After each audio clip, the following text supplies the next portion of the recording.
मंत्री रहे यशवंत सिन्हा, उनके समय में जो ड्राफ्ट बनाया गया उसमें ये प्रोविजन नहीं था। आप जरा ध्यान देना, इंटरनेशनल ऑर्गेनाइजेशंस को वैट से अलग रखना, ये मनमोहन सिंह के प्रधानमंत्री बनने के बाद इसमें डाला गया। मनमोहन सिंह इस देश का प्रधानमंत्री नहीं है, सोनिया गांधी इस देश की प्रधानमंत्री है। क्योंकि मनमोहन सिंह इस बात को 2 बार अपने मुंह से कह चुका है कि मैं तो मैडम का प्रधानमंत्री हूं। वो पब्लिक मीटिंग में बोला है, ऐसे नहीं बोला है। एक बार पब्लिक मीटिंग में बोला है और एक बार प्रेस कॉन्फ्रेंस में बोला है। जिस दिन मनमोहन सिंह की पहली प्रेस कॉन्फ्रेंस हुई थी दिल्ली में, उसी दिन उसने कहा था मैं मैडम का प्रधानमंत्री हूं, और मैडम बगल में बैठी। पत्रकारों ने कहा आप भारत के प्रधानमंत्री हैं। नहीं, मैं मैडम का प्रधानमंत्री।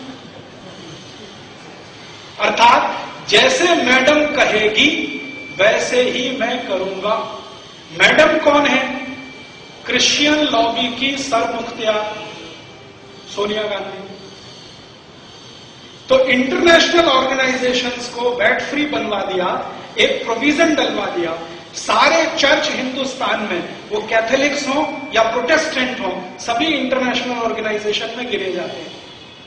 मुंबई में जितने चर्च चलते हैं सभी इंटरनेशनल है। मुंबई तो छोड़ो, गांव के गरीब से गरीब गांव का चर्च इंटरनेशनल है, क्योंकि उसका जो लिंकेजेस है वो यहां नहीं है, वो बाहर है। तो उन्होंने एक प्रोविजन डाल दिया, all international organisations are VAT free, अर्थात सारी क्रिश्चियन संस्थाएं वैट फ्री हैं। ठीक है। अब दूसरा, मुस्लिम ऑर्गेनाइजेशन। बहुत सारे मुस्लिम ऑर्गेनाइजेशन हिंदुस्तान में हैं जो इंटरनेशनल ऑर्गेनाइजेशन, क्योंकि वो जुड़े हुए हैं गल्फ कंट्रीज के साथ।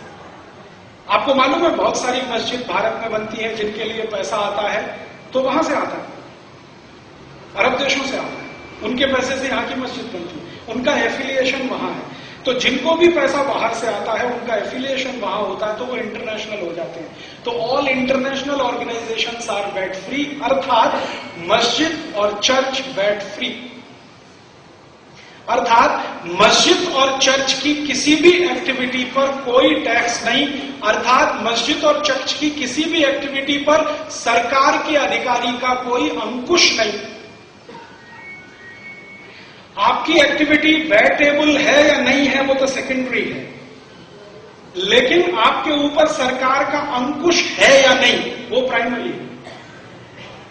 आपके जो हिंदू ऑर्गेनाइजेशन है ये इंटरनेशनल नहीं है, क्योंकि ये हो नहीं सकते हैं, क्योंकि इनका एफिलिएशन भारत के बाहर कहीं नहीं हो सकता। इनका सबका एफिलिएशन होगा वो भारत के अंदर होगा।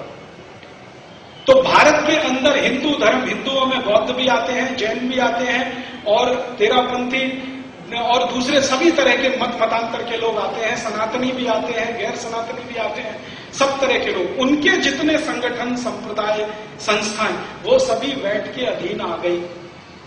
एक और इससे भी ज्यादा खतरनाक बात, सरकार ने ये तय कर दिया है कि अभी जो संस्थाएं प्रॉफिटेबल हैं, नॉन प्रॉफिटेबल है, दोनों, ये सभी बिजनेस करती हैं। बिजनेस के डेफिनेशन में डाला है उसको। अभी तक आप क्या करते हैं, आप अगर मंदिर चलाते हैं, मठ चलाते हैं तो आप सेवा करते हैं, लेकिन सरकार ने वो सेवा हटा दिया, अब उसको बिजनेस में डाल दिया। बिजनेस में 2 क्लासिफिकेशन किया है, नॉन प्रॉफिटेबल बिजनेस और प्रॉफिटेबल बिजनेस, अर्थात मंदिर, मठ सभी नॉन प्रॉफिटेबल बिजनेस में आते हैं, और नॉन प्रॉफिटेबल बिजनेस भी वैट में आ गया। प्रॉफिटेबल बिजनेस तो आ ही गया है, नॉन प्रॉफिटेबल बिजनेस भी आ गया। अब इतनी बातें ध्यान में रखकर अब आप जरा देखिए ये स्लाइड्स, इसमें मैं आपको भैया ऑन करो जरा। हाँ, ये तो मैं ये हाथ में ले सकता हूं। ये तो बहुत सरल सी बात है, ये परिभाषा है, लेट अस अंडरस्टैंड वैट। जरा नेक्स्ट। हाँ, वैल्यू एडेड टैक्स, सरकार की डेफिनेशन क्या है? सरकार की डेफिनेशन ये है, ड्राफ्ट में ये डेफिनेशन उन्होंने दिया है। Value added tax is multi stage tax levied on value added at different stages of production and distribution of a commodity, ध्यान से पढ़ना इसको, ऑफ ए कॉमोडिटी और सर्विस और any adventure in the nature of service with और without motive of earning profit, with और without motive of earning profit. आप कोई भी सर्विस करें, कोई भी काम करें, आप उसमें से प्रॉफिट बनाएं या ना बनाएं, सीधी सीधी बात है। आप मंदिर चलाते हैं, नॉन प्रॉफिट बिजनेस है, लेकिन ये वैट की परिभाषा में है। महाराज जी, आप बैठना चाहेंगे तो आप इधर आएंगे देखने के? हाँ, ठीक। तो जो बिजनेस आप करते थे, बिजनेस की अभी तक हमारे यहां डेफिनेशन थी, ऐसा कोई काम जो पैसे कमाने के लिए किया जाए वो बिजनेस है, और ऐसा कोई काम जो बिना पैसे के किया जाए वो सर्विस है। सेवा और व्यापार में फर्क था। अब सरकार ने क्या कर दिया, सेवा को व्यापार बना दिया।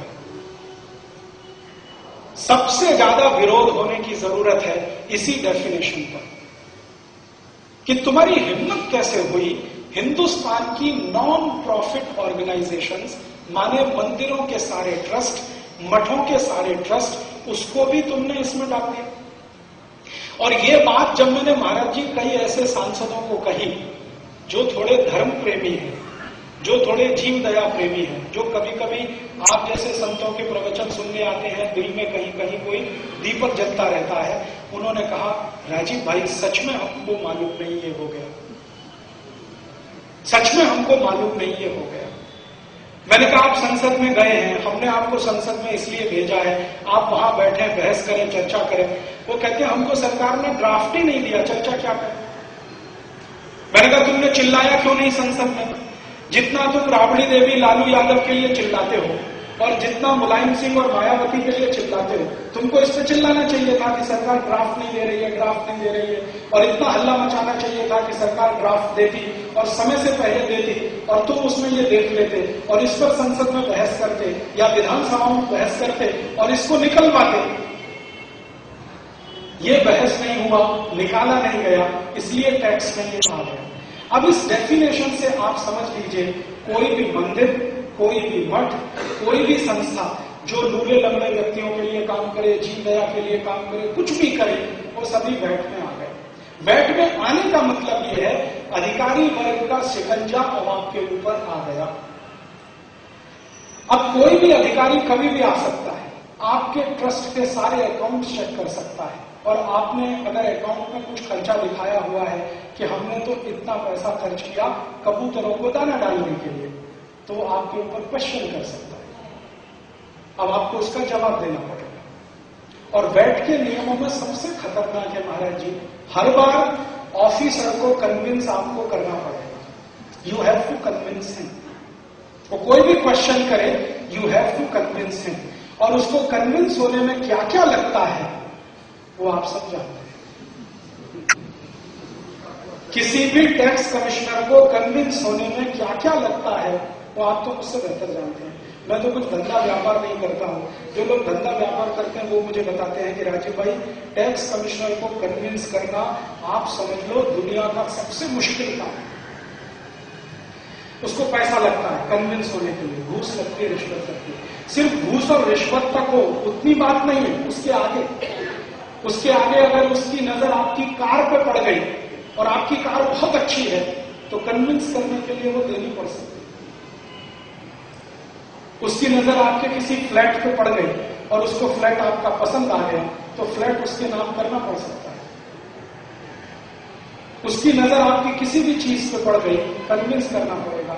हमारे बहुत अच्छे अजीज दोस्त हैं जो यहाँ मुंबई में बिजनेस करते हैं, 1000 करोड़ से ज्यादा का उनका टर्नओवर है। वो कहते हैं, राजीव भाई, कमिश्नर को कन्विंस करने के लिए डांस बार लगता है, और डांस बार से भी ज्यादा लड़की लगती है, रात को देनी पड़ती है दारू के साथ, तब कमिश्नर कन्विंस होता है, तब जाके आपको दया प्रेम करुणा के तहत कुछ क्षमा कर सकता है, नहीं तो आपको रगड़ के रख सकता है। तो ये डेफिनेशन इतनी खतरनाक है। इसका जो अंतिम वाक्य है, कमोडिटी और सर्विसेज और any adventure in the nature of service with और without motive of earning profit, ये सभी अब वैट में आ गए। नेक्स्ट, अभी ये एक सिंपल सा चार्ट बनाया है समझने के लिए। समझने के लिए ये